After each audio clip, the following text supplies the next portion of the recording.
We understand the new development bank is also welcoming its new president coming from Brazil this time. How do you see the new development bank will weather the uncharted water in a way as we are all experiencing in our world? I think there are a few priorities for the bank which our governors, our ministers of finance codified in the bank strategy in 2022. The first one, I think, is about expansion of the bank. We want to become a bigger emerging markets enterprise. We have already gone beyond BRICS, Brazil, Russia, India, China, South Africa, with the founders, as you know.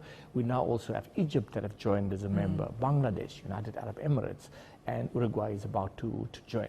I think the next phase under the new president will involve a continuation and an acceleration of the strategy of growing and expanding the footprint, the geographic footprint of the bank across the world. So we will become a bigger global emerging markets franchise. That's the first. The second key objective is to increase our role in the climate arena.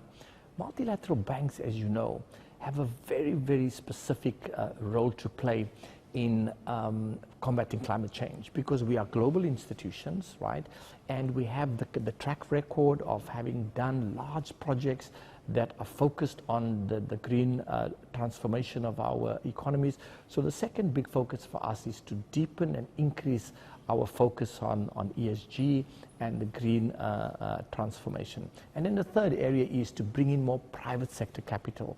One of the challenges that the world has right now, as you know, is governments are very indebted, which means that they have limited additional fiscal capacity. Governments are financially constrained.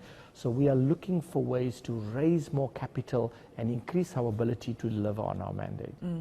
So how? That is the issue, isn't it?